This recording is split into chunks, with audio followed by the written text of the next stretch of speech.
ఫుడ్కు ఫిదా కాని వాళ్ళు ఎవరుంటారండి? ఫుడ్కు పడిపోని వాళ్ళు ఎవరుంటారు చెప్పండి? ప్లేట్ నిండా ఇష్టమైన ఐటమ్స్ ఉంటే తినకుండా ఎవరు ఉండగలరు? ఇది కేవలం టిఫిన్ సెక్షన్ అండో. ఉగ్గాని, బజ్జీ, మినపవడ, తట్టె ఇడ్లీ, కొబ్బరి చట్నీ, ఇంకా కారపొడి, సొరకాయ పాయసం, సాంబారు. ఇది కాక అస్సలైన మెయిన్ ఐటమ్ ఇంకొకటి ఉంది, చెప్పేస్తాను ఉండండి.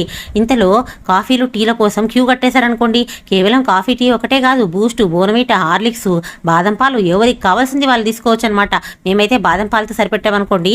ఇక అస్సలైన మెయిన్ ఐటెం అదే ముల్బాగల్ దోశ. ఏంటండి ఇది వరుసగా దోశలు వేస్తున్నారని చూసింటే ముల్బాగల్ దోశ అంట. ముల్బాగలో ముల్గాబలో నోరు తిరగదనుకోండి. చెప్పడానికే కష్టంగా ఉన్న ఈ దోశ ఎలా ఉంటుందని ఒకసారి వెళ్ళి చూశాను. ఇది కర్ణాటక స్పెషల్. మొత్తం దోశ మొత్తం వెన్నతో నింపేశారనమాట. ఇక కాసింత దోశ మగ్గంగానే చేత్తోనే కారం పూసేశాడండి పాపం అతను. చేత్తోనే కారం పూసేసి మసాలా వేసి ప్లేట్లో పెట్టి ఇచ్చాడు చూడండి. ఒక్క సైడ్ రోస్ట్గా కాలి ఉంటుంది, ఒక్క సైడ్ స్పాంజీగా ఉంటుంది.